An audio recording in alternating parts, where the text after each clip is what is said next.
অফিসে গিয়ে নবনী কিছুটা অবাক হলো। তার ডেস্ক পরিপাটি করে সাজানো। নবনী বিরক্ত হয়ে নিজের চেয়ারে বসলো। মেঘের এসব ব্যবহার নবনীর কাছে ভীষণ সস্তা কর্মকাণ্ড বলে মনে হয়। একটা মানুষ নিজের স্ট্যাটাস ভুলে এরকম করবে একটা মেয়ের জন্য, এসব ভাবতেই নবনীর বিরক্ত লাগে। কয়েকদিন ধরে প্রতিদিন সকালে ফ্ল্যাটের দরজা খুললেই একটা ফুলের তোড়া দেখা যায় দরজার সামনে। একটা কার্ডে লেখা লেখা থাকে নবনীতা। নবনীর কাছে এসব ব্যবহার নিতান্তই বাচ্চামি লাগে। এসব ফুল, গিফট, টেক্সট, ইমোশনাল কথা দিয়ে টিনেজ মেয়েদের পটানো যায়। কিন্তু জীবনের যে নবনীর মতো তিক্ত অভিজ্ঞতা শিকার, যে জীবনের কঠিন রূপ দেখে ফেলেছে, তাকে কি এসব দিয়ে ইমপ্রেস করা যায়? অবশ্য মেঘের দোষ নেই। সে বেচারা জানে না যাকে এত ভালোবাসে তার একটা তিক্ত অতীত আছে। মেঘ ভাবে তার এসব পাগলামি দেখলে নবনী ইমপ্রেস হবে। নবনীকে ইমপ্রেস করতে অন্যের সাহায্য নিয়েও চেষ্টা করেছে, কিন্তু কোনো লাভ হয়নি। মেঘের রাগ হয় ভীষণ, বুকে ভীষণ ব্যথা হয়। একটা মেয়ের জন্য নিজের ক্লাস ভুলে গেছে সে, অথচ মেয়েটা তাকে পাত্তা দিচ্ছে না। চরম হতাশ হয়ে মেঘ রাত কাটায় অনিদ্রায়। মেঘ আজ অফিসে এসেছে দেরি করে। বাসায় বসে ক্যামেরায় নবনীকে দেখছিল। দেখতে দেখতে কখন যে বেলা 12টা বেজে গেল মেঘ টের পেল না। এতক্ষণে নবনী একটা বারও মাথা তুলে মেঘের ক্যাবিনের দিকে তাকায়নি। মেঘের ভীষণ কষ্ট হলো। একটা মেয়ে এতটা নির্লিপ্ত কিভাবে হয়? মুখোমুখি একটা মানুষ বসে, যাকে চোখ তুলে তাকালেই দেখতে পায় সে জলজ্যান্ত মানুষটা আজকে নেই। একবার কৌতূহলী হয়েও তাকাবে না সে? অফিসে এসে নবনীর দিকে না তাকিয়ে নিজের ক্যাবিনে গিয়ে বসলো। ভেতর থেকে ক্যাবিনের পর্দা টেনে দেয়া চেয়ারে হেলান দিয়ে বাহির নবনীকে দেখতে লাগলো ল্যাপটপে। যে চেপে গেছে তার। কতক্ষণ নবনী তার ক্যাবিনের দিকে না তাকিয়ে থাকে সেটা সে দেখতে চায়। লাঞ্চের সময় নবনী ক্যান্টিনে চলে গেল। মেঘ ক্যান্টিনের ক্যামেরাতে এবার নবনীকে দেখতে লাগলো।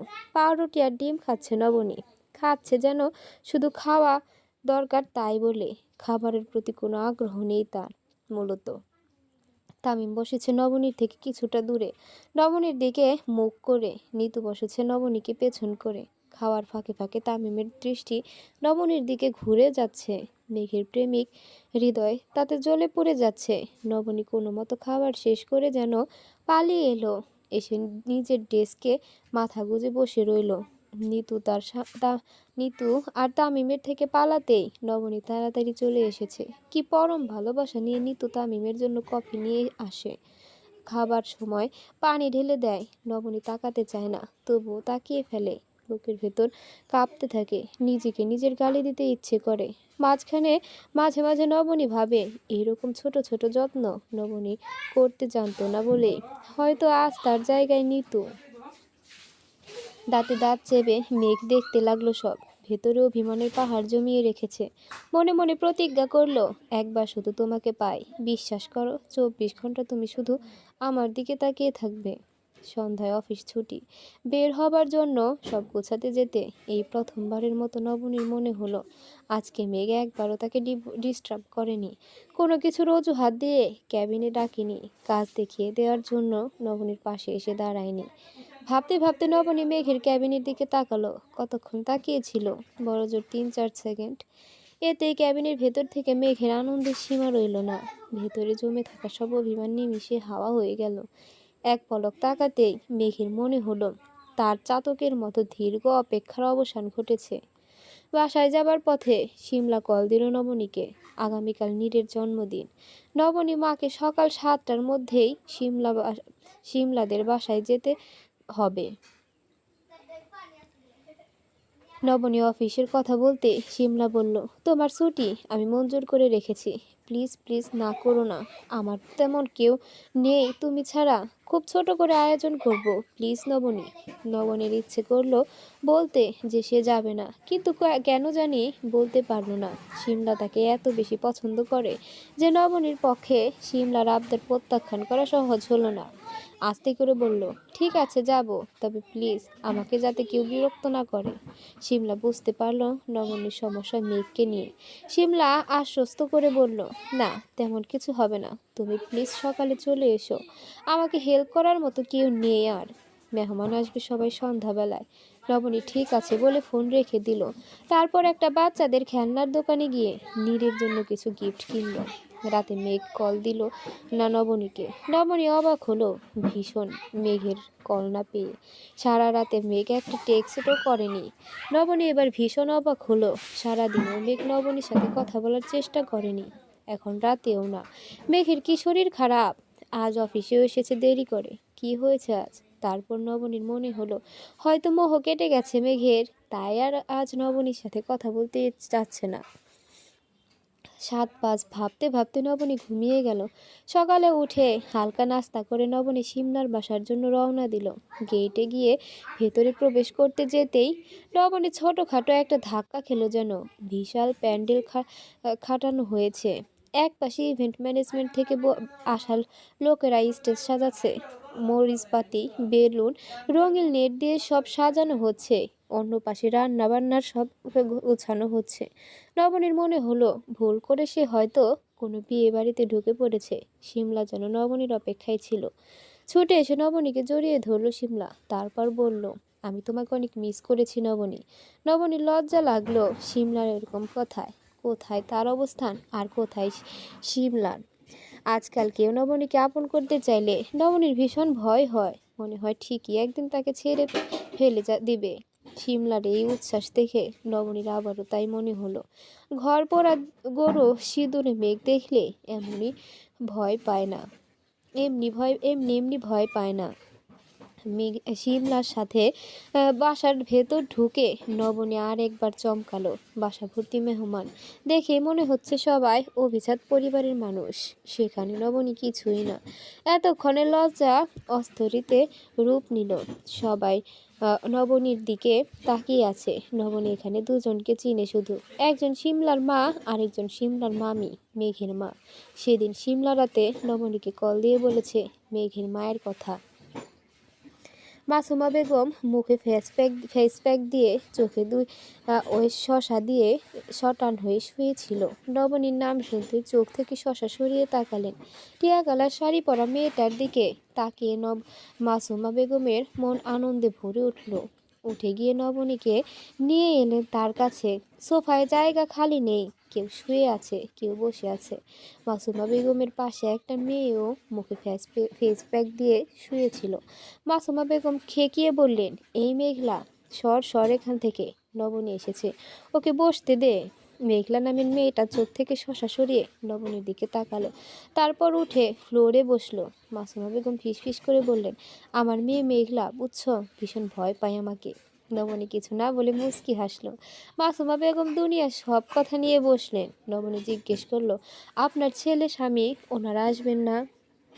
মাসুমা বেগম মুখ বাঁকিয়ে বলল, ওদের কথা আর বলো না, আমার কোনো সম্পর্ক নেই ওদের সাথে। আমার ছেলে নাকি ওর অফিসে একটা মেয়েকে ভালোবাসে, পছন্দ মানে যেই সেই পছন্দ না, একেবারে তোমাকে না পেলে মরে যাব টাইপ পছন্দ, বুঝলা? কিন্তু মেয়ে না, কিছুতেই পাত্তা দেয় না। ঠিকই তো করেছে মেয়েটা, ওর মতো ধলা বিলাইরে একটা শিক্ষিত মেয়ে কেন পাত্তা দেবে বলো তো? আর ওর বাবা আছে না সাথে, নিজে তো ছ্যাঁকা খাওয়া মানুষ। এখন সে চাচ্ছে তার পরিবারেও সেই ধারাবাহিকতা বজায় থাকুক, এই জন্য ছেলেকে উৎসাহ দিয়ে যাচ্ছে সে। তোমাকে একটা গোপন কথা বলি, শোনো মা, সেদিন বেশি দূরে নেই যেদিন ওরা বাপ ছেলে একসাথে মিলে গান গাইবে। ঘুমাতে পারি না সারা রাত ধরে, বুকের ভেতর হাহাকার করে। বলতে বলতে মাসুমা বেগম হা হা করে হাসতে লাগলেন। নবনীর ভীষণ লজ্জা লাগলো। উনি যদি জানে সে মেয়েটা ও নিজে, তাহলে কি মনে করবে?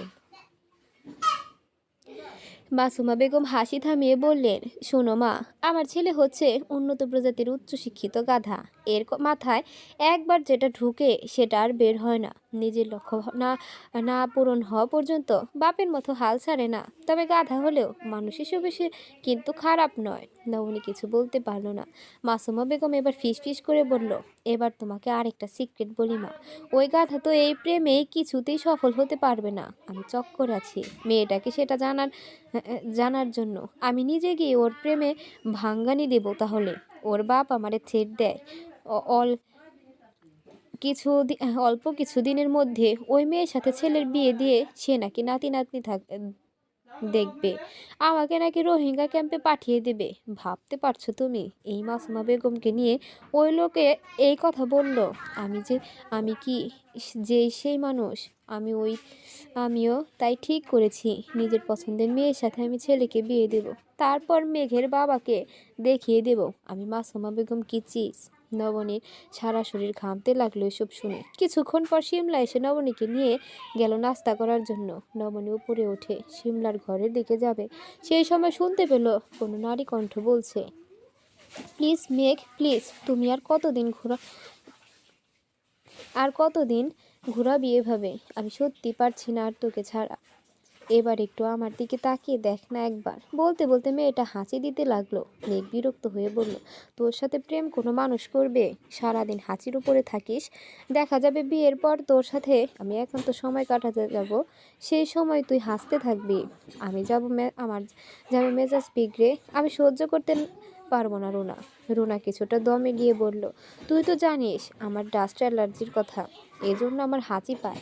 এজন্য তুই এভাবে আমাকে প্রত্যাখ্যান করবি? তুই ভুলে গেলেও আমি ভুলিনি, ছোটবেলায় পুতুল খেলার সময় থেকে আমি তোকে ভালোবাসি, তোর প্রেমে দেওয়ানা। সবসময় তুই এসব নিয়ে আমাকে কথা শোনাতি, তোর সব কথা শুনেও আমি তোকে ভালোবাসি বলে তোর পেছনে পড়ে আছে মেঘ, আমাকে ফিরিয়ে দিস না। মেঘ গম্ভীর হয়ে বলল, আমি জানি রুনা তুই আমাকে ভালোবাসিস, কিন্তু তুই জানিস না আমি অন্য একজনকে ভালোবাসি। শুধু ভালোবাসি না রুনা, প্রচণ্ড রকম ভালোবাসি। তাকে প্রথম দেখেছিলাম রাস্তায়, আমার গাড়ি থেকে কাদা ছিটকে গিয়ে তার সারা শরীর নোংরা হয়ে গেল।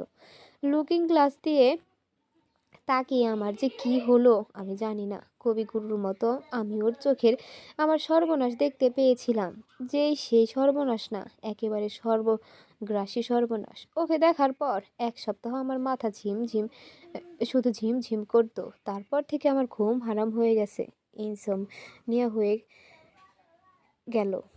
এক সপ্তাহের মতো আমি জ্বরে ভুগেছি রুনা নবনীতাকে ভেবে ভেবে। জ্বরের ঘোরে আমি শুধু নবনীতাকে ডেকে কপালে হাত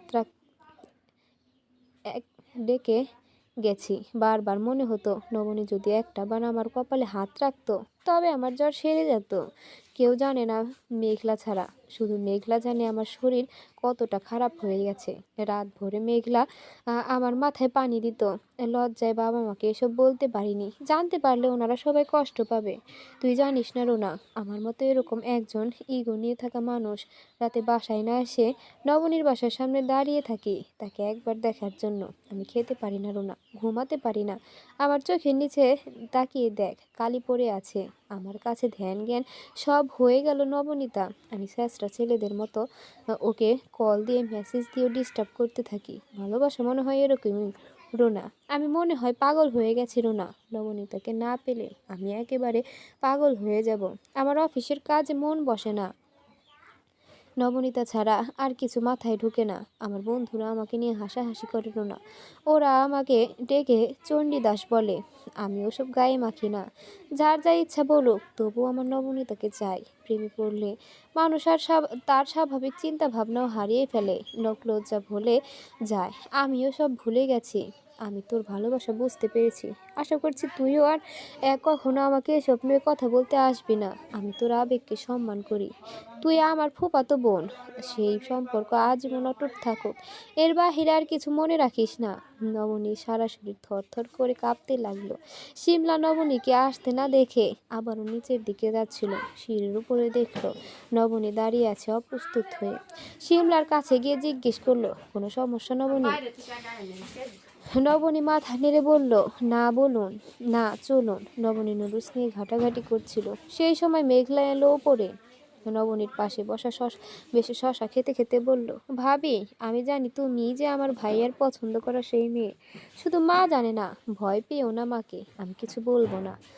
নবনীর চামচ নাড়াচাড়া বন্ধ হয়ে গেল। মেঘলা ফিসফিস করে বলল, আরেকটা কথা শোনো ভাবি, আমার মা একটু পাগলাটে টাইপের, তো এজন্য কাউকে তার ভালো লাগলে তার পছন্দ সব কথা বলে দেয়। আমার মা মনে মনে ভাইয়ার জন্য পাত্রী হিসেবে কাকে পছন্দ করেছে জানো? তোমাকে। বলেই মেঘলা শশা নিয়ে গান গাইতে গাইতে চলে গেল।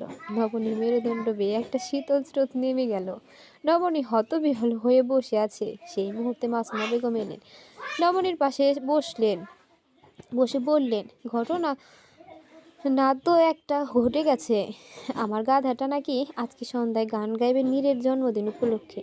তার সাগরে সাগরে ধরা সাগরেদরা সবাই কলকবজা যন্ত্রপাতি নিয়ে তো হাজির। আচ্ছা নমুনি, কোন ব্র্যান্ডের তুলো ভালো হবে সবার কানে গুঁজে দেওয়ার জন্য? আমি অলরেডি অ্যাম্বুলেন্সের জন্য কল দিয়ে রেখেছি। খোদা না করুক ওর সারের মতো গলা গান শুনে যারা অসুস্থ হয়ে যাবে তাদের তো হসপিটালাইজড করতে হবে ইমিডিয়েটলি। আমি অনুষ্ঠান শুরু হলে সবার কাছে আগেই ক্ষমা প্রার্থনা করে নিব। আমার ছেলের গান শুনে কেউ বিরক্ত হলে যেন নিজ গুণে ক্ষমা করে দেয়। মা হিসেবে ছেলের জন্য এটুকু আমি করতেই পারি, তাই না? নবনী নিজের হাসি থামাতে না পেরে হাসিতে লুটিয়ে পড়ল। মাসুমা বেগম আগ্রহ নিয়ে নবনীকে দেখতে সারাদিন ধরে মেহমান আসতে লাগলো। নবনী শিমলাকে সাহায্য করতে লাগলো নাস্তা বানাতে। মেঘের সামনে পড়ার ভয়ে নবনী কিচেনে নিজেকে আটকে রেখেছে। শফিক আহমেদ এলেন বিকেলে। শিমলা নবনীকে এক গ্লাস জুস করতে বলে নিজে নাস্তা সাজাতে লাগলো। নবনী জুস বানিয়ে ট্রেতে রাখার জন্য নিয়ে যাচ্ছে। সে মুহূর্তে নীর ছুটে এলো। এসে নবনীকে জড়িয়ে ধরে বলল, মিস, এসে দেখে যান, আমার অ্যাকোরিয়ামে একটা ইলিশ মাছ চাষ করেছি আমি। নীরের ছুটে এসে জড়িয়ে ধরার জন্য জোস উপচে নবনীর পরনের শাড়িতে পড়ল। পরনের শাড়ি সামনের দিক পুরো ভিজে গেল। নবনী কিছু বলার আগে শিমলা তেড়ে এলো ছেলেকে মারার জন্য। নবনী গিয়ে নীরকে আড়াল করে বলল, আহা, এত উত্তেজিত হবার কি আছে? শিমলা বলল, ওর দুষ্টুমি ভীষণ বেড়ে গেছে নবনী। আর যদি জুসের জায়গায় কফি হতো, কি দুর্ঘটনা ঘটতো বলো তো? নবনী হেসে বলল, ঘটেনি তো। তাহলে এখন তো রাগ হবার কিছু নেই, আমি শাড়িটি ধুয়ে নিলেই হবে। শিমলা পুরো কুচকে বলল, পাগল হয়েছে তুমি? এই শাড়ি তুমি পরে থাকবে? তাছাড়া গোসল না করলেও স্বস্তি পাবে না। জুসের জন্য পুরো শরীরটা চটচটে হয়ে থাকবে। আসো আমার সাথে, আমার শাড়ি পরবে তুমি গোসল করে। নবনী বলল, লাগবে না, বাসায় গিয়ে গোসল করে নিব।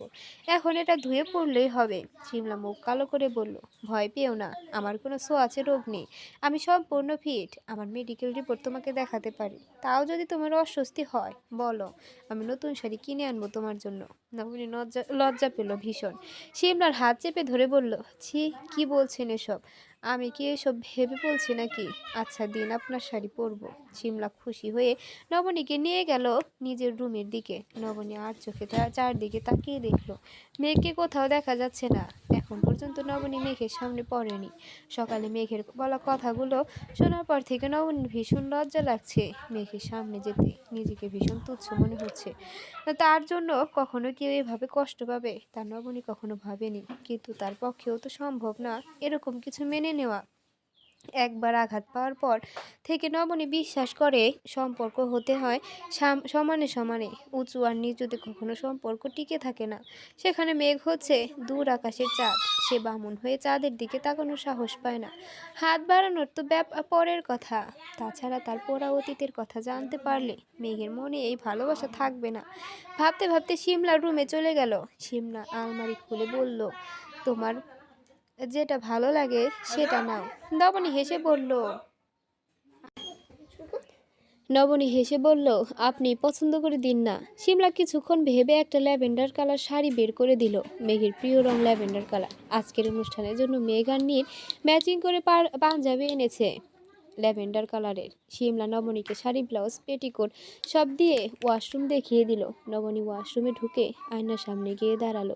নিজেকে মন দিয়ে খুঁটিয়ে খুঁটিয়ে দেখতে লাগলো নবনী। নিজের কি কি খুঁত আছে তা বের করার জন্য খুঁজে পেল কপালের একপাশে ছোট্ট কাটা আছে, নাকে অনেক ব্ল্যাক হেড জমেছে, থুতনিতে একটা ব্রণ, একটা গজ দাঁত। কিছুতেই তাকে নজর কাড়া সুন্দরী বলে দাবি করা যায় না। তবে কেন মেঘ তার প্রেমে পড়ল? মেঘের পাশে তাকে কিছুতেই মানায় না। হ্যান্ডসাম মেঘ, হাজার হাজার মেয়েদের ক্রাশ, কত ধনী দুলালি তাকে নিয়ে স্বপ্ন দেখে। সেখানে নবনীকে এও কি সম্ভব কখনো? নবনী গুনগুনিয়ে গান গাইতে লাগলো।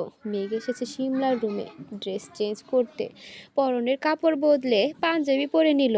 তারপর চুল পেছনে দিয়ে আয়নায় নিজেকে দেখতে লাগলো। কোন কোন দিক দিয়ে সে অপূর্ণ তা মেঘ খুঁজতে লাগলো। কেন তবে সে নবনীর মন পাচ্ছে না? একটা মেয়েকেই সে ভালোবেসেছে। কখনো তো কোনো মেয়ের সাথে ভাব জমাতেও যায়নি। তা সবসময় মেয়েদের এড়িয়ে চলেছে, নিজেকে শুদ্ধ রাখতে চেয়েছে, যে সে তার জন্য নিজেকে স্বচ্ছ রেখেছে। তবে কেন নবনী তাকে পছন্দ করছে না? কি করলে নবনী তাকে পছন্দ করবে? ভাবতে ভাবতে বাথরুমের দরজা খুট করে খুলে গেল। চমকে উঠে মেঘ পেছনে তাকালে মেঘকে দেখে নবনী যেন থমে গেল। যার ভয়ে সারাদিন লুকিয়েছিল, শেষ পর্যন্ত কিনা তার সামনেই পড়তে হলো। সদ্য গোসল করে আসা নবনীর দিকে তাকাতে মেঘের কেমন প্রশান্তি অনুভব হলো। ভেজা চুলের দিকে তাকিয়ে নবনীকে দেখে কাছে শিশিরে ভেজা সাদা গোলাপের মতো মনে হচ্ছে। কি স্নিগ্ধ মুখখানা, প্রসাধনীবিহীন মুখটা যেন ভীষণ কোমল। মেঘ সবচেয়ে বেশি অবাক হলো নবনীর চুল দেখে। এক মাথা ঘন কালো চুল নবনীর কোমর পর্যন্ত, দেখেই মনে হচ্ছে ভীষণ সিল্ক। নবনী কি করবে বুঝতে পারল না। ইচ্ছে করলো এক ছুটে গিয়ে বাথরুমে লুকিয়ে যেতে, কিন্তু তাতে মেঘের অসম্মান হবে। তাছাড়া সে পা নাড়াতে পারছে না কেন। মেঘ দু পায়ে এগিয়ে গিয়ে বলল, তোমাকে দেখার পর থেকে কিরকম গন্ডগোল হয়ে গেল সমস্ত জীবন, উলটপালট হয়ে গেল সব কিছু, সম্পূর্ণ হারিয়ে ফেললাম বুঝ খেয়ে। চিন্তাসূত্র হয়ে গেল বিশৃঙ্খল এলোমেলো। তারপর বের হয়ে গেল রুম থেকে। নবনীর জড়তা বুঝতে পেরে মেঘ আর দাঁড়িয়ে থাকতে পারল না। মেঘের ভীষণ ইচ্ছে করছিল নবনীর ভেজা চুল একবার ছুঁয়ে দিতে। নবনীকে ছোঁয়ার দুঃসাহস মেঘের হয়নি, ইচ্ছেও করেনি। বাহিরে এসে মেঘ আর দাঁড়ালো না, সোজা বাগানে চলে গেল। নবনী বের হলে তাকে দেখলে হয়তো বিব্রত হবে। নবনী বিব্রত করে মেঘ চায় না, নবনীকে বিব্রত করতে মেঘ চায় না। যাকে ভালোবাসা যায় তার সুবিধার জন্য, স্বস্তির জন্য নিজের ইচ্ছাটা বিলীন করে দেওয়া যায়, প্রচণ্ড ইচ্ছে থাকার পরও। তাই মেঘ আর নবনীর সামনে দাঁড়িয়ে থাকলো না। মেঘ বের হতেই নবনী ছুটে গিয়ে রুমের দরজা বন্ধ করে দিল। এতক্ষণ তার যেন নিঃশ্বাস বন্ধ হয়েছিল। ভয়ে গলা শুকিয়ে এলো নবনীর। নবনী ভেবেছিল সুযোগ পেয়ে মেঘ হয়তো নবনীকে ভালোবাসার জন্য ফোর্স করবে, কিন্তু নবনীর বিব্রত ভাব দেখে মেঘ চলে যাওয়ায় নবনী ভীষণ কৃতজ্ঞ হলো। মেঘের ব্যবহারে সে মুগ্ধ হলো মেঘের উপর। চুল খোপা করে নবনী বের হলো রুম থেকে। উকি ঝুঁকি মেরে দেখলো মেঘ কোথাও আছে কিনা, কিন্তু দেখতে পেল না। বাহিরে একটা স্বস্তির নিঃশ্বাস ছাড়লো নবনী। তারপর বারান্দায় গিয়ে দাঁড়াতেই দেখলো মেঘ স্টেজে দাঁড়িয়ে ডিক্রেশন দিচ্ছে, কিন্তু দেখতে পেল না বাহিরে। একটা স্বস্তির নিঃশ্বাস ছাড়লো নবনী। তারপর বারান্দায় গিয়ে দাঁড়াতেই দেখলো মেঘ স্টেজে দাঁড়িয়ে ডিরেকশন দিচ্ছে। নবনীর ভীষণ ভালো লাগলো এই ব্যাপারটা।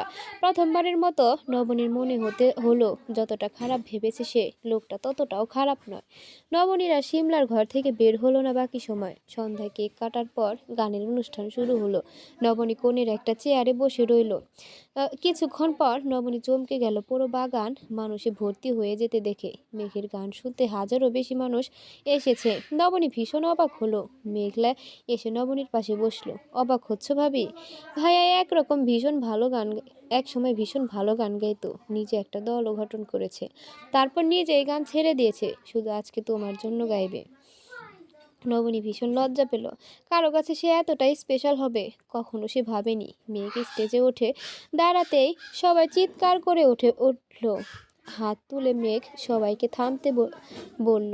তারপর মাইক্রোফোন হাতে নিয়ে বলল, আজকে আমি একটা গান গাইব খালি গলায়। একটা মেয়েকে আমি ভীষণ ভালোবাসি, এতটাই ভালোবাসি যে বলতে গিয়ে মেঘের গলা ধরে তারপর বলল সে আজ এখানে উপস্থিত আছে, শুধু তাকে উদ্দেশ্য করে আমি আজ গাইব, কোনো মিউজিক হবে না। তারপর খালি গলায় মেঘ গাইতে শুরু করলো।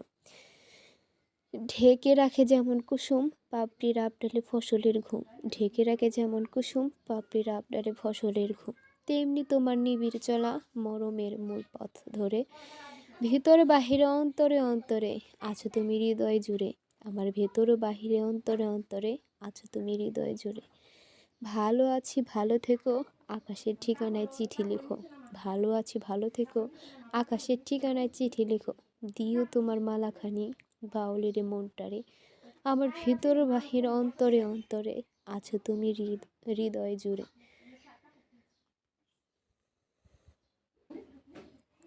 গান গাইতে গিয়ে মেঘের গলা বুঝে এলো, দু চোখ নিজের অজান্তেই ভিজে গেল। মেঘের কান্না সবাই অনুভব করতে লাগলো। মেঘের একটু লজ্জা লাগলো না এতে। সে কে, তার স্টেটাস কি, কিছুই ভাবলো না। মনের সব আবেগ দিয়ে গাইলো আজ। গান শেষ করতে হাততালির হুড়োহুড়ি পড়ে গেল। সবাই চিৎকার করে চেঁচামেচি করে আনন্দ প্রকাশ করতে লাগলো। মেঘের বুকের ভেতর ভীষণ পুড়তে লাগলো। নিজেকে মনে হলো ভীষণ অসহায়। কাউকে কিছু না বলে মেঘ নেমে গেল স্টেজ থেকে। মাসুমা বেগম টিস্যু দিয়ে চোখ মুছতে মুছতে নবনীর পাশে এসে দাঁড়ালো। নবনীর হাত চেপে ধরে বলল, দেখলে মা, আমার গাধা ছেলেটার কাণ্ড দেখলে? মানুষ কাউকে এরকম ভালোবাসে নাকি? আমার ছেলেটা যে সত্যি সত্যি কাউকে এতটা ভালোবাসে আমি তো আগে বুঝিনি মা। বুঝলে আমার ছেলেকে এত কষ্ট পেতে দিতাম না আমি। আরও আগেই ওর মায়ের কাছে গিয়ে তাকে ভিক্ষা চাইতাম আমার মেঘের জন্য। আমার ছেলেটা ভীষণ কষ্ট পাচ্ছে, অথচ মা হয়েও এতদিন আমি এটা বুঝলাম না। নবনী নিজের চোখে ভিজে গেল মেঘের গান শুনে। নিজেকে ভীষণ অপরাধী মনে হলো তার। বুকের ভেতর কেমন একটা ব্যথা হচ্ছে। কি করবে? ক্যান্টিনে বসে নবনী কফিতে ছোট ছোট চুমুক দিচ্ছে। এরা কফি বেশ ভালো বানায়। নবনীর আজকাল কফি ছাড়া আর কিছু খেতে ইচ্ছে করে না। নিজের সাথে নিজে যুদ্ধ করে পারছে না আর। কেন জানি সে মেঘের দিকে তাকাতে পারে না কিছুতেই। তার নিজের কাছে নিজেকে বিরক্তিকর লাগে। একটা জীবনে এত নাটক কেন তার সাথেই ঘটলো? কি হতো যদি বাবা তাদের লেভেলের কোনো পরিবারে তাকে বিয়ে দিত? 3 বেলা মাছ ভাত না হলেও ডাল ভাত খেয়ে তো স্বামী সংসার নিয়ে তার জীবন কাটিয়ে দিতে পারত। না হয় ঘরখানা আধা ভাঙ্গা হতো, জানালার দিক শিক ভাঙা থাকতো, ঝড় এলে ঝড়ের চাল উড়ে যাবার ভয় থাকতো, বৃষ্টি এলে চালের ফুটো দিয়ে পানি পড়তো, জ্যোৎস্না রাতে ঘর ভেসে যেত বাদ ভাঙা চাঁদের আলোয়। তবুও মনে সুখ থাকতো। দিন শেষে ক্লান্ত একজন তাকে বউ বলে ডেকে কাছে টেনে নিত। জীবনে তামিম নামে কোনো কালো অতীত থাকতো না। মেঘ নামের একটা ভাবনা থাকতো না। মেঘের কথা শুনলেও নবনীর বুক ধড়ফড় করে। নবনীর সামনে চেয়ারে এসে নিতু বসে পড়ল। এক প্লেট নুডলস নিয়ে। তারপর খেতে খেতে নবনীকে জিজ্ঞেস করলো, আপনি তো স্যারের পিএ তাই না? আসলে আমার ডেস্ক 7 তলায়, তো আপনি আসার আগে যদিও একই ফ্লোরে ছিলাম আমি আর আমার হাজবেন্ড, কিন্তু বিয়ের পর দিন থেকে আমাদের দুইজনকে 2 ফ্লোরে দেওয়া হয়েছে, তাই আপনার সাথে ওভাবে কথা বলা হয়ে ওঠেনি। আমি আর আমার হাজবেন্ড এই অফিসেই জব করি। বাই দ্য ওয়ে, আমি নিতু। আপনি? নবনী শুকনো হেসে বলল, নবনী। নিতু কিছুক্ষণ নবনীর দিকে তাকিয়ে বলল, 1 সেকেন্ড, আপনাকে মনে হচ্ছে অন্য কোথায় দেখেছি, মনে পড়ছে না। নবনী হাসি পেল ভীষণ। ইচ্ছে করলো বলতে, মনে পড়বে না তো? আমি জানি মিসেস নিতু, আমার সংসার আপনার হয়ে গেল, আমার জীবন আপনার জন্য তছনছ হয়ে গেল। আপনি তা জানবেন না কিছুতেই। নিতু কিছুক্ষণ ভেবে বলল, আমি ভুল না করে থাকলে আপনি আর আমরা একই বিল্ডিংয়ে একই ফ্লোরে থাকি, অ্যাম আই রাইট? নবনী হেসে বলল, হ্যাঁ। নিতু বড় চোখ করে তাকিয়ে বলল, কি আশ্চর্য বলুন তো, একই ফ্লোরে থাকি আমরা, একই অফিসে জব করি, অথচ কেউ কাউকে চিনি না। দিন দিন আমরা রিয়েল লাইফে কেমন আনসোশ্যাল হয়ে যাচ্ছি দেখছেন? অথচ আগে পরিচয় থাকলে ছুটির দিনগুলো আমাদের এত বোরিং লাগতো না। একে অন্যের বাসায় গিয়ে চুটিয়ে আড্ডা দিতাম। নবনীর ভীষণ রাগ হচ্ছে নিতুর সাথে কথা বলতে। নিতুকে মনে হচ্ছে তার সবচেয়ে বড় ভিলেন তার লাইফের, যার এন্ট্রিতে নবনীর জীবন তছনছ হয়ে যেতে দেরি হয়নি। হ্যাঁ, নিতুর সাথে হাসি মুখে কথা বলতে নবনীর ভীষণ খারাপ লাগছে। ইচ্ছে করছে এক গ্লাস পানি নিতুর গায়ে ঢেলে দিতে। নিজেকে সামলে নবনী দাঁড়িয়ে বলল, আমার একটু কাজ আছে, এখন আসি, পরে কথা হবে। নিতুর জবাবের অপেক্ষা না করে নবনী চলে গেল ক্যান্টিন থেকে। নিতু অবাক হলো নবনীর ব্যবহারে। নবনীর গমন পথের দিকে তাকিয়ে রইল কিছুক্ষণ। তারপর নিতু নিজের খাওয়াতে মন দিল। নিজের ডেস্কে এসে বসার পর নবনীর কান্না এসে গেল। ইদানিং নবনী সব কিছুর উপর বিরক্ত হয়ে যায় সহজে। নিজেকে বারবার বোঝায় এভাবে বিরক্ত হবে না, কিন্তু তাতে তাতে লাভ হয় না। চেয়ারে বসে লম্বা একটা শ্বাস নিল নবনী। তারপর ভাবল, নিতুর সাথে এরকম ব্যবহার করা উচিত হয়নি তার। মেয়েটার কি দোষ? মেয়েটা হয়তো এসব কিছুই জানে না। জানলে নিশ্চয়ই এরকম ইজিলি কথা বলতে পারতো না নবনীর সাথে। নবনীর যেমন অস্বস্তি লেগেছে ওর তেমনও লাগতো। আর চোখে একবার মেঘের ক্যাবিনের দিকে তাকালো, তারপর উঠে গেল আবার ক্যান্টিনের দিকে। তামিম আজকে অফিসে আসেনি। তাহেরা বেগমের হাঁটুতে ব্যথা, ডাক্তার দেখাতে গিয়েছে। নিতু ক্যান্টিনে বসে অলস সময় কাটাচ্ছে। লাঞ্চ টাইম এখনো 15 মিনিটের মতো বাকি আছে। নবনী আবার এসে নিতুর সামনে বসে হাসলো, তারপর বলল, সরি, তখন তাড়াহুড়ো করে চলে গিয়েছিলাম। নিতু মুচকি হেসে বলল, ইটস ওকে।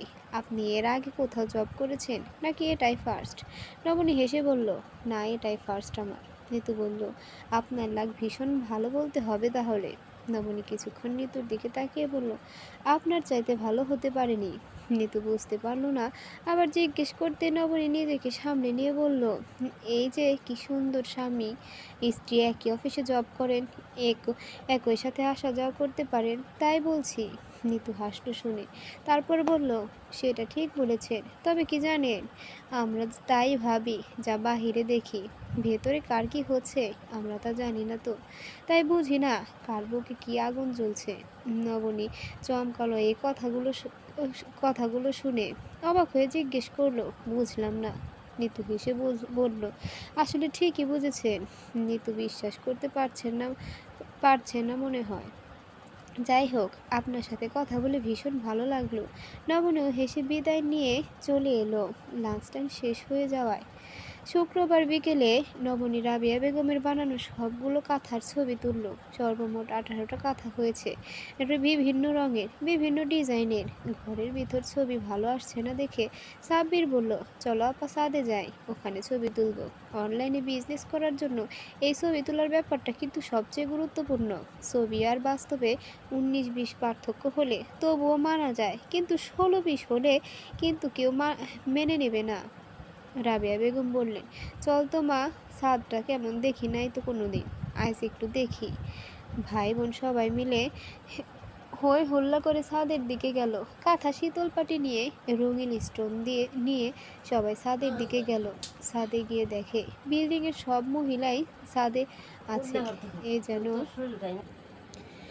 এ যেন এক মিলন মেলা বসেছে। সবার সাথে তাহেরা বেগম, দিশা লুবনাও আছে। নবনীতে নিজের চোখ বন্ধ করে ফেললো। এরা আমার অচেনা, এদের সামনে আমি মোটেও নিজেকে দুর্বল প্রমাণ করব না। এদের সাথে আমার এখন আর কোনো সম্পর্ক নেই, তাই কিছুতেই নিজের মনকেও অশান্ত করা যাবে না। এক পাশে পাটি বিছিয়ে একটা গাঁদা ফুলের গাছ পাশে এনে সেখানে কাঁথা রেখে নবনী ছবি তুলছে। সাব্বির দাঁড়িয়ে বোনকে ডেকোরেশন দিচ্ছে। রাবিয়া বেগম ছাদে তাহেরা বেগমকে দেখে কিছুটা বিরক্ত হলেন যেন। তার ফুলের মতো মেয়েটার জীবনে এই মহিলা কালবৈশাখী ঝড় হয়ে সব এলোমেলো করে দিয়েছে। এক সময় এই মহিলাকে তিনি প্রচণ্ড ভয় পেতেন, নিজেকে তার ভীষণ অপরাধী লাগতো এর সাথে কথা বলতে গেলে। অথচ এখন সময় পাল্টে গেছে, আজ তাকে রাবেয়া বেগমের ভয় লাগছে না, বরং বিরক্ত লাগছে এই ভেবে যে এরকম একটা ছোট মনের মানুষের সাথে দেখা হয়ে গেল। নবনী ছবি তুলতে তুলতে কয়েকজন অল্প বয়সী মহিলা এগিয়ে এলো নবনীর দিকে, যারা এতদিন নবনীকে এটা জানতো না, তারাও অন্যদের থেকে জেনে গেল। একসময় নবনী তাহেরা বেগমের পুত্রবধূ ছিল, এখন ডিভোর্স হয়ে গেছে। তারা সবাই তাহেরা বেগমকে ঘিরে ধরল। নবনীর পাশে গিয়ে একজন জিজ্ঞাসা করলো, এগুলো কি আপনি বানিয়েছেন? নবনী হেসে বলল, না, আমরা অল্প অল্প সাহায্য করেছি, আমার মা বানিয়েছেন মূলত।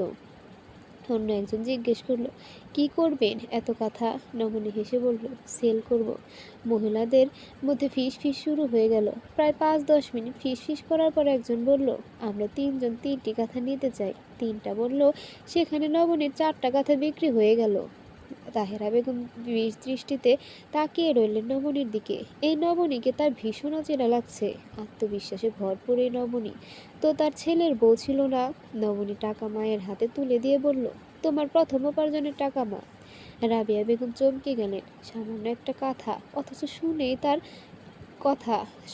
তার বুকের ভেতর কেমন আনন্দলিত হয়ে উঠল, চোখ টলমলো হয়ে উঠল। নবনী মাকে জড়িয়ে ধরে বলল, হুররে, আমার মা নিজে এখন স্বাবলম্বী হয়ে গেছে।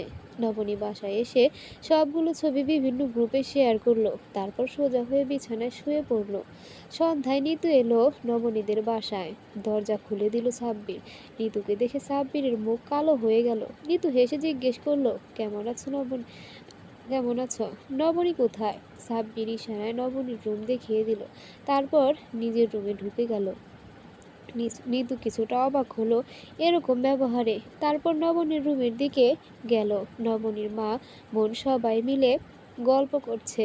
নিতু গিয়ে সালাম দিল। নবনী হেসে রাবিয়া বেগমকে বলল, মা উনি হচ্ছে নিতু, আমরা একই অফিসে চাকরি করি, আমাদের পাশের ফ্ল্যাটের তামিম সাহেবের স্ত্রী। মুহূর্তেই সবার মুখ থমথম হয়ে গেল। দু এক কথা বলে সবাই চলে গেল। নিতু সবটা খেয়াল করলো, কিছু একটা সমস্যা হয়েছে। নিতু বুঝতে পারলো, তবুও কিছুক্ষণ বসে সবার সাথে কথা বলল। 20 মিনিট পর নিতু চলে গেল। নিজেদের বাসায় ঢুকেই নিতু নিজে নিজে তামিমকে বলতে লাগলো, জানো আমাদের অফিসে যে কাজ করে নবনী, ওদের বাসায় গিয়েছি আমি। মেয়েটা এত ভালো, আমার তো ভীষণ ভালো লেগেছে ওকে। তামিম চায়ে চুমুক দিচ্ছিল। নবনীর কথা শুনে তামিমের হাত থেকে চায়ের কাপ পড়ে গেল ফ্লোরে। তাহেরা বেগম নিজেও চমকালেন। নিতু সবার দিকে তাকিয়ে জিজ্ঞেস করলো, কি হয়েছে? তাহেরা বেগম দাঁতে দাঁত চেপে বললেন, ছোট লোকের বাচ্চা, কার অনুমতি নিয়ে তুই বাসার বাহিরে গিয়েছিস? তোকে আমি প্রথম দিনেই বলেছি আশেপাশের বাসায় যাওয়া আমার পছন্দ না।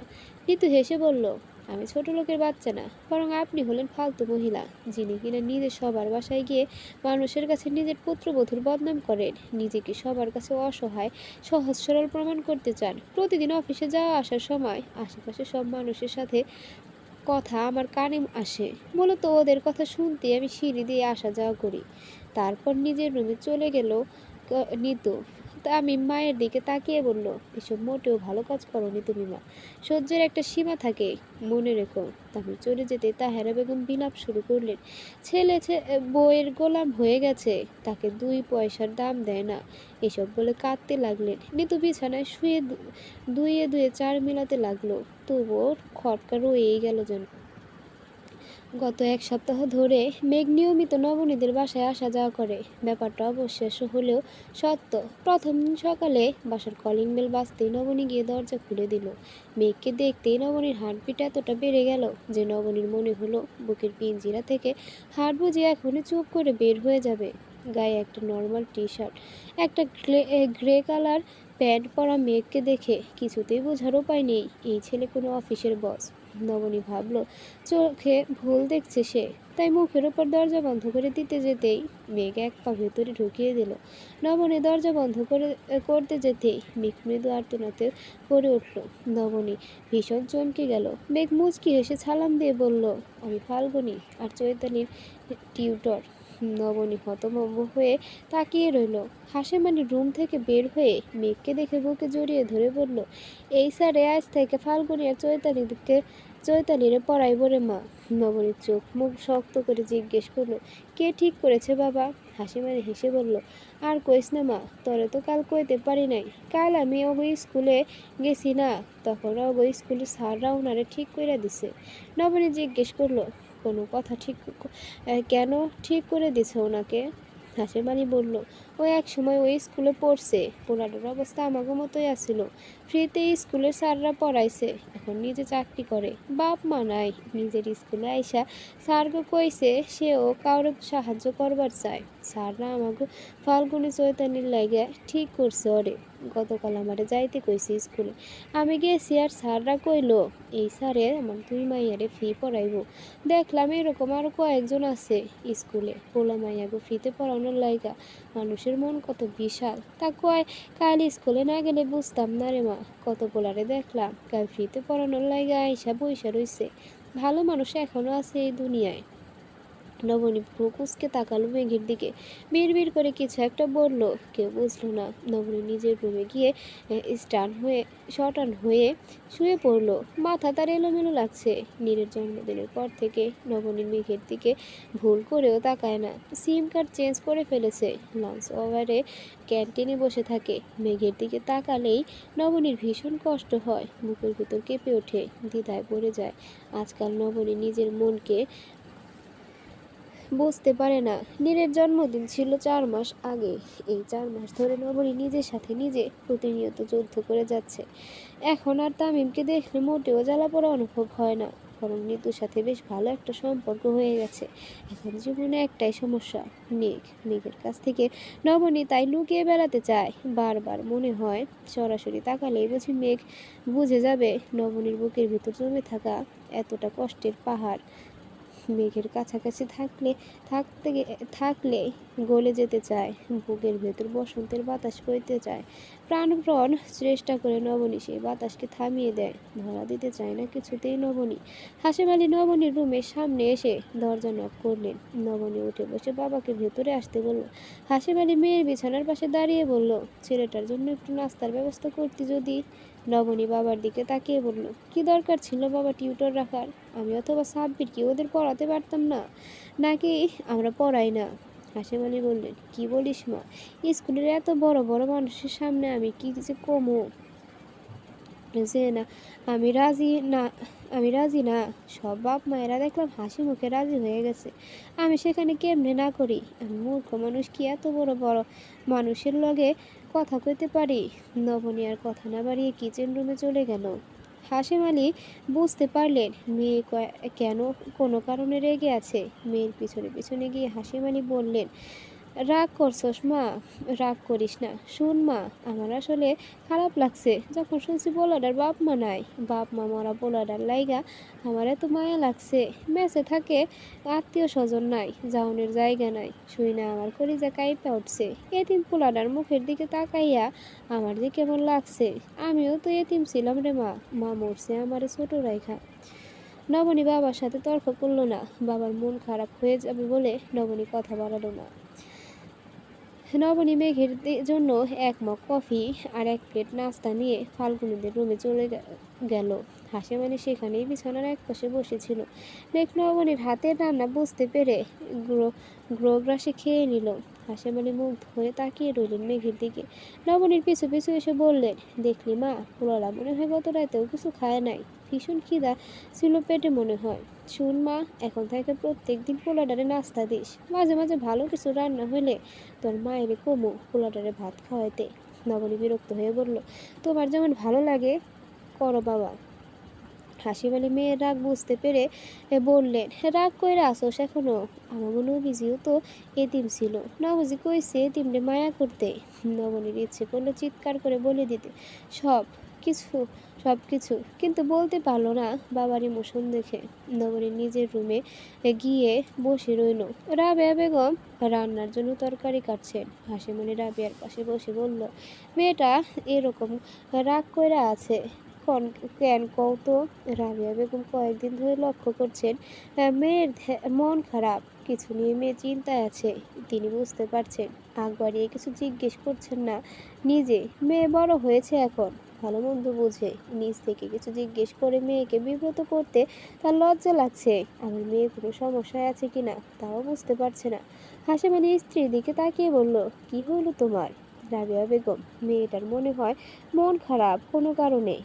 আপনি আর ওর লগে কথা বাড়ায়েন না। মেয়েটার মন ভালো হলে দেখবেন সব ঠিক হয়ে যাইব। হাসিম আলী উদ্বিগ্ন হয়ে বলল, কি কও তুমি? আগে কও নাই কেন? আমি এখন কি করব? মেয়ের মনে কষ্ট দিলাম বুঝি আমি? রাবেয়া বেগম বিরক্ত হয়ে বললেন, আরে না, আপনি কষ্ট দিলেন কখন? ওর মন আগে থেকেই খারাপ, আপনি ওরে কিছু জিজ্ঞেস করেন না। নিজের মন ভালো হইলে নিজেই কইব। কোনো অসুবিধা হইলে। এক সপ্তাহ পরে শুক্রবার মেঘ আজ জুমার নামাজ পড়াতে এসেছে। বাসায় আসতেই রাবেয়া বেগম বললেন, বাবা আজকে আমাকে লগে কয়েকটা ডাইল ভাত যদি খাইতেন খুশি হইতাম। মেঘ বিচলিত হয়ে বলল, কি বলেন চাচি, আমার জন্য এত কষ্ট করবেন না, আমি মেসেই খেয়ে নেব। রাবেয়া বেগম হয়ে বললেন, আপনার চাচা আপনার লেগে নিজ হাতে বাজার করে আনছে। আমারে কইছে আজ বাবাজিরে লইয়া একসাথে খানা খামু, তুমি সব রান্ধো ভালো কইরা। মেঘ হেসে বলল, চাচা যেহেতু বলেছে তাহলে তো নিশ্চয়ই খাবো চাচি। তাছাড়া আজকে মেসে দেখলাম ব্রয়লার মুরগি রান্না হয়েছে। মেসের খাবারের কথা আর কি বলবো চাচি, এক বটি ঝোলের মধ্যে 2 পিস আলু আর 1 পিস মাংস হাবুডুবু খায়। বেঁচে থাকার জন্য খেতে হয় শুধু, মা বাবা না থাকলে কপালে এরকম কষ্টই হয়।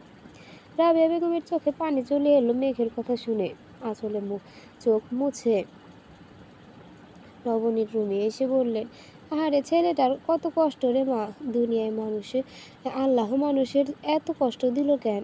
বাপও নাই, মাও নাই, কে রাখে তার খাওয়ানোর খবর? কি খায় না খায় কে জানে। নবনীর ইচ্ছে করলো চিৎকার করে বলতে, তুমি জানো না মা, ওনাদের খাবার জন্য কত মানুষ লাইন ধরে দাঁড়িয়ে থাকে। ওনাদের খাবার আসে 5 তারা হোটেল থেকে। আমাদের এসব খাবার ওনাদের সইবে না। বলল না কিছু, সিদ্ধান্ত নিল আজকে একটা বিহিত করবে সে। আজকে সরাসরি মেয়েকে জিজ্ঞেস করবে সব নাটক কেন করছে সে। নিজের সাথে নিজে এভাবে আর যুদ্ধ করতে পারছে না। যে কোনো একটা সিদ্ধান্ত এবার নেওয়া উচিত। রাবেয়া বেগম রান্না করতে গেলে নবনী বলল, মা তরকারিতে ঝাল কম দিও। রাবেয়া বেগম অবাক হলেন মেঘের কথা শুনে। তাদের বাসায় সবাই ঝাল খেয়ে অভ্যস্ত, বরং ঝাল কম দিলেই কেউ খেতে চায় না। মেয়েকে সে কথা জিজ্ঞেস করতেই নবনী বলল, আজ ঝাল কম দিয়ে খেতে ইচ্ছে করছে মা, পেটে গন্ডগোল। খেতে বসে মেঘ চমৎকৃত হলো। ছোট মাছের চচ্চড়ি, ধনেপাতা দিয়ে পাতলা ডাল, চমৎকার একটা ঘ্রাণ আসছে ডাল থেকে। চিকুন চিকুন করে তেলের উপর করা আলু ভাজা, ইলিশ মাছ ভাজা, বেগুন ভাজা। ভীষণ তৃপ্তি নিয়ে মেঘ খাবার খেলো। যদিও প্রথমে ভয় পেয়েছিল খাবারে ঝাল নিয়ে। মেঘ ঝাল খেতে পারে না, কিন্তু খেতে বসে দেখলো সব খাবারে তার মন মতো ঝাল হয়েছে। নবনী ছাড়া বাকি সবাই একসাথে বসে খাবার খেলো। নবনীর পেটে সমস্যা বলে খেতে এলো না। খেয়ে মেঘ বিদায় হবার আগে নবনী বের হলো ওষুধ আনতে যাবে বলে। মেঘ বাহিরে এসে দাঁড়াতেই নবনী এগিয়ে গেল মেঘের দিকে। মেঘের পাশে গিয়ে দাঁড়িয়ে বলল, আপনার এসব নাটকের মানে কি? মেঘ নিজের দিকে তাকিয়ে বলল, নাটক কোথায় দেখলে? আমি তো নাটক করি না। নবনী বিরক্ত হলো প্রচণ্ড। দাঁত কিরমিরিয়ে বলল, আপনি এরকম বেহায়াপনা কেন করছেন? নিজের স্ট্যাটাস, নিজের অফিস সব ফেলে রেখে এরকম এতিম সেজে আমার বাসায় আসার মানে কি? মেঘ বলল, আমার একটাই অপরাধ নবনী, আমি তোমাকে ভালোবাসি, ঠিক ততটাই ভালোবাসি যতটা ভালোবাসলে আমার মতো একটা ছেলে নিজের সব ছেড়ে তোমাকে একটু সময় বেশি দেখার আশায় তোমার বাসা পর্যন্ত চলে আসতে পারে। নবনী ভ্রু কুঁচকে তাকালো মেঘের দিকে। মেঘ মুচকি হেসে আবার বলল, আমি মাঝে মাঝে আফসোস করি, কেন আমি বখাটে হতে পারলাম না। তাহলে অন্তত সাহস করে তোমার হাতটা আমার বুকে চেপে ধরে বলতাম, দেখো তোমার নামে বারবার আনন্দিত হয় আমার এই হৃৎপিণ্ড। আমার ব্যাড লাক নবনীতা, আমি এসব পারি না। আমি তাই তোমাকে দেখার জন্য মিথ্যা বাহানা দিতে পারি। তুমি আমার ভয়ে সিম কার্ড চেঞ্জ করে ফেলেছো। তুমি লাঞ্চ ওয়ারে ক্যান্টিনে গিয়ে বসে থাকো। অফিস টাইমে রোবটের মতো নিচের দিকে তাকিয়ে থাকো। সিসি ক্যামেরায় আমি দেখি আমার নবনীতা আমার থেকে 10-12 ফিট দূরে বসে আছে, মাথা নুয়ে। শুধু আমি যাতে তাকে না দেখি এর জন্য। ক্যামেরায় দেখে আমার মন ভরে না নবনী। আমার আজন্ম পিপাসা তোমাকে দেখার। তাই তো বলছি, তাই তো শুধু কিছু সময় বেশি দেখার জন্য এত প্ল্যানিং আমার। আমাকে তুমি মিথ্যাবাদী বলতে পারো, অপরাধী বলতে পারো, আমি হাসি মুখে মেনে নেব। ইস্পাত কঠিন মানবীকে ভালোবাসার মতো অপরাধ যখন করে ফেলেছি, তার শাস্তি পাবো নাকি? তা হয় নাকি? লবণে অন্যদিকে তাকিয়ে চোখের জল গোপন করে বলল, আমার সাথে আসুন, আপনার সাথে আমার কথা আছে। মেঘ মিষ্টি হেসে বলল, তা আগে বললেই পারতে যে আমার সাথে আলাদা করে কথা বলবে। এভাবে রাগ করে বলার কি আছে নবনীতা? আগে জানলে তো আমি একটু সেজে গুজে আসতাম। নবনী চোখ গোল করে তাকালেই মেঘ হেসে বলল, আসো আমার সাথে। একটা রিক্সা ডেকে নিয়ে মেঘ নবনীকে রিক্সায় উঠতে বলল। তারপর নবনী বসার পর নিজে উঠে বসলো। নবনী অস্বস্তিতে নুয়ে গেল। মেঘের ভীষণ ভালো লাগছে, এই প্রথম দুজনে তো কাছাকাছি বসেছে। একটা রেস্টুরেন্টের সামনে এসে থামলো। নবনী বলল, আমি রেস্টুরেন্টে বসবো না, আমি একটা খোলামেলা জায়গায় বসতে চাই। মেঘ আজ্ঞা বলে রিক্সায় উঠে নবনীকে লেকে যেতে বলল। বনানী লেকে যেতে বলল। 10 মিনিট পর লেকের পাশে এসে রিক্সা থেকে নামলো দুজনে। মেঘ কিছুটা সামনে এসে বলল, সাঁতার জানো? নবনী মাথা নাড়িয়ে হ্যাঁ বলল। মেঘ বলল, নৌকায় উঠবে? নবনী মাথা নাড়িয়ে না বলল। কিছুটা হেঁটে দুজন বসলো রাস্তার পাশে। তারপর মেঘ নরম স্বরে বলল, কিছু বলবে? নবনী কিছুক্ষণ চুপ থেকে বলল, একটা গল্প বলবো। নবনীর গল্প? মেঘ মুচকি হেসে বলল, আচ্ছা, আজকে না হয় আমি গল্প বলি, তুমি শোনো, ভুল হলে আমাকে সংশোধন করে দিও। নবনী উদাস হয়ে আকাশের দিকে তাকালো। মেঘ কি গল্প বলবে কে জানে। মেঘ গম্ভীর মুখে বলল, এক গ্রামে এক ছিল দম্পতি, তাদের 4 ছেলে মেয়ে নিয়ে ছোট সুখের সংসার। তাদের সংসারে শুধু সংসার নয়, সুখের রাজ্য যেন। বড় রাজকন্যার নাম নবনী জাহান। ছোট ফুটফুটে সেই রাজকন্যা বাবা মায়ের সংসারে বাকি 3 ভাই বোন নিয়ে হেসে খেলে দিন কাটাচ্ছিল। অনার্সে ওঠার পর তার বিয়ে হয়ে যায় এক অচেনা রাজ্যের রাজকুমারের সাথে। হুট করে বিয়ে হয়ে যায়, কেননা নবনীকে তার শ্বশুর কলেজ থেকে ফেরার সময় পথে দেখে এত বেশি পছন্দ করে ফেলেন যে তিনি আর দেরি করতে রাজি হননি। আসলে ভদ্রলোকের জহুরির চোখ, খাঁটি হিরে চিনতে তিনি ভুল করেননি। ফুল বাগানে ফুটে থাকা উৎকৃষ্ট গোলাপটিকে তাই অতি যত্নে ভালোবাসায় নিজের রাজ্যের শোভা বর্ধন করতে রাজকন্যার বাবা বাবার কাছে এক প্রকার ভিক্ষা করে নিয়ে যায়। কিন্তু ভদ্রলোক জানতেন না তার বাসায় তিনি তার ছোট পুত্র ছাড়া বাকি সবাই যে রাক্ষসরূপী মানুষ। রাজকন্যা নিজের সর্বোচ্চ দিয়ে শ্বশুর ছাড়া আর কারো আপন হতে পারেনি। এদিকে রাজকন্যার স্বামী, সে নিজের বাগানের গোলাপের দিকে না তাকিয়ে অন্য বাগানের গোলাপ থেকে মধু আহরণ করতে উঠে পড়ে লেগে গেল। ফুলে ফুলে উড়ে বেড়ানো যে তার স্বভাব, তা সে ছাড়া আর কেউ জানতো না।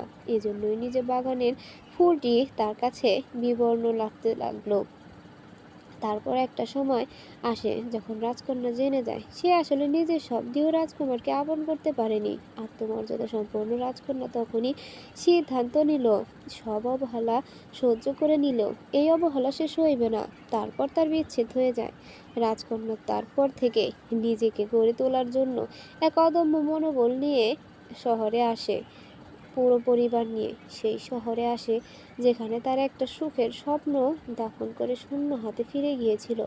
যেখানে সে শূন্য হয়েছে সেখানেই সে আবার পূর্ণ হতে আসে। রাজকন্যার পূর্ণতা পেতে লাগলো। আত্মবিশ্বাসী রাজকন্যার ভালোবাসায় পড়ে শূন্য হতে লাগলো সেই শহরের এক কাঙাল প্রেমিক। ভালোবাসা ছাড়া যার আর কিছু নেই। কাঙালের মতো নিজের আত্মসম্মান ত্যাগ করে রাজকন্যার পদে পদে ঘুরতে লাগলো।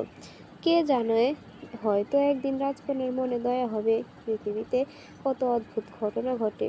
এরকম এরকম করে এটা ঘটে যায় একরকম করে এটা ঘটে যায় যদি এই আশায় বাঁচে সে কাঙাল। নবনী হতবিহ্বল হয়ে জিজ্ঞেস করলো, আপনাকে কে বলেছে এসব? কিভাবে জানলেন? আমি তো এসব শিমলা আপাকেও বলিনি কখনো।